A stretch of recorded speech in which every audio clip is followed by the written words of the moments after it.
There. Salam.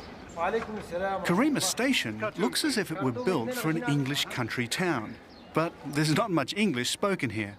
So for me, buying this ticket is a bit of a lottery.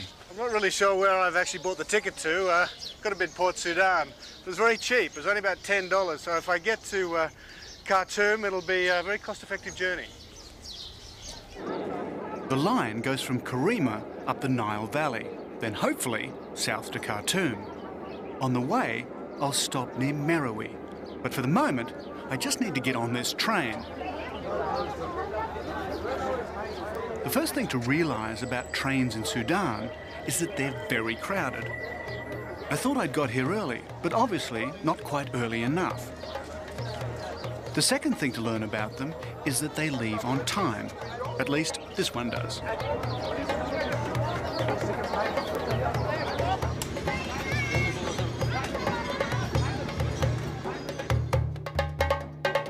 As we leave Karima, we travel through the thin green line, the narrow ribbon of fertility that owes its existence to the Nile.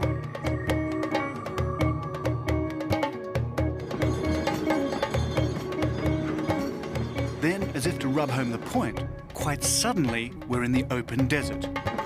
Next stop, well, I'm not too sure about that, but I'm told we're heading in the general direction of Khartoum.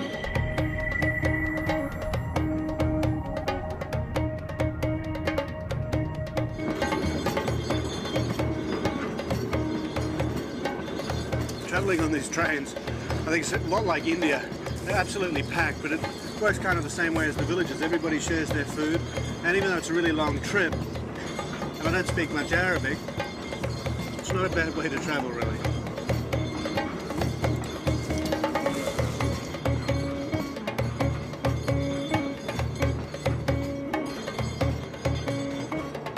That's if you don't mind sitting on the floor, but I'm too tired to worry.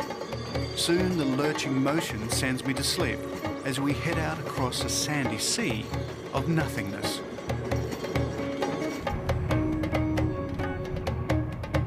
But as I was to find out, getting on the train is the easy bit. As I approach the ancient pyramids of the Black Pharaohs, getting off turns out to be a leap into the unknown.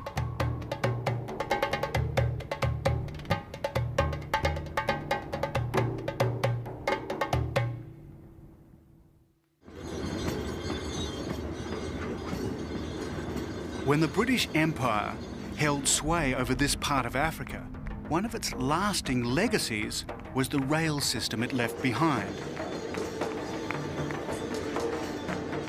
This is the Sudan section of what imperialists like Lord Kitchener hoped would one day become the great Cape Town to Cairo railway.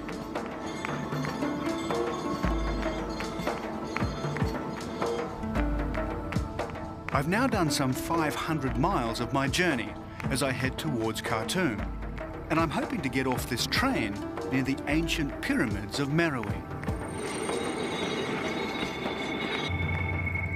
But I see no station, and this train shows no sign of stopping or even slowing. It really only leaves me one option.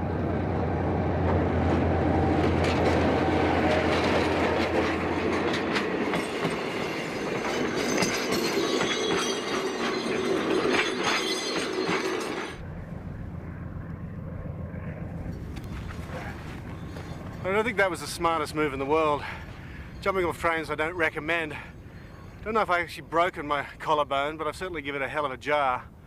So we'll just see what happens. But I wouldn't recommend jumping off trains.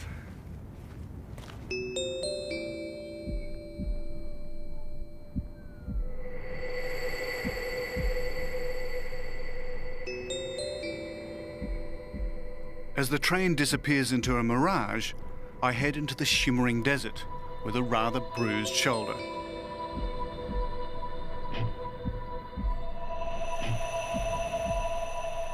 On the horizon, my destination, the pyramids of Merowe.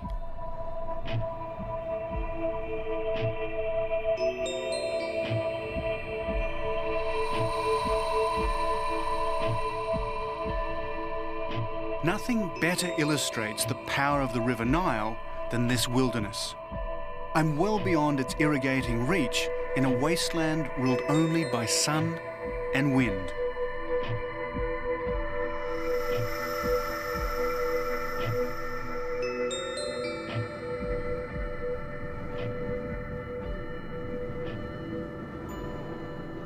But even out here, you're never entirely alone.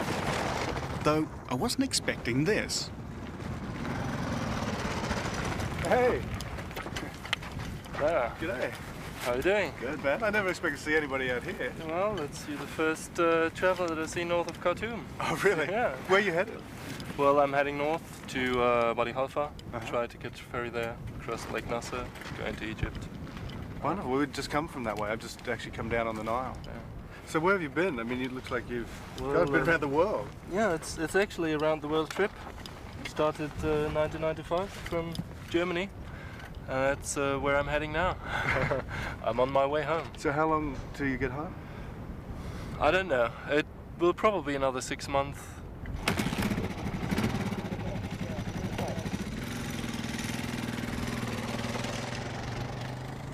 So he heads north, and I continue south. They call these the Forgotten Pyramids. Because of a Western obsession with Egypt, the Sudan is not on the tourist trail. So these pyramids are rarely seen by Westerners. And yet there are more pyramids here in the Sudan than there are in Egypt. And out here in the middle of nowhere, I guess this is the closest I'll get to hiring a taxi. Yes. Want to get a camel? Is okay?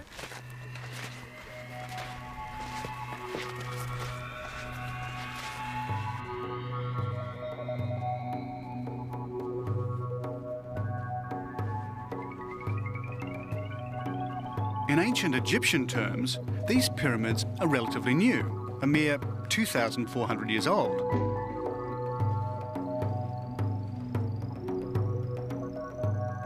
But in terms of Western discovery, they're even newer.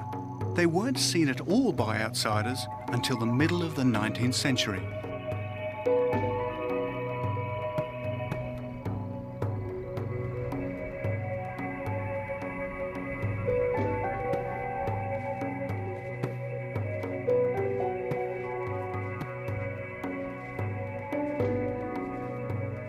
They've never been properly excavated, but they were built by the Black Pharaohs. They're smaller and steeper than the better-known Egyptian pyramids, and like them, they've been vandalized by tomb raiders.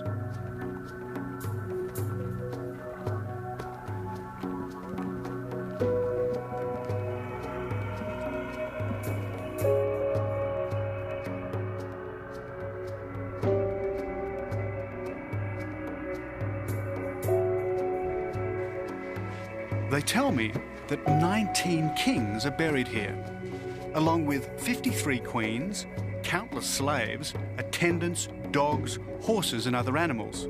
And buried with them was gold and precious stones.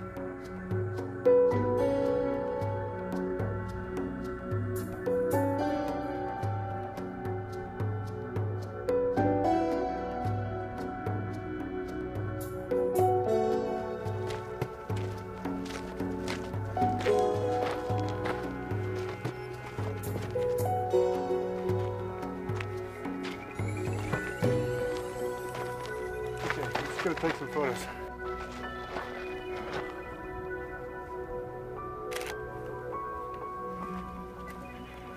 I guess you'd have to say that this would rate as one of the wonders of the world, and it would be more wonderful if all the tops of these pyramids were intact.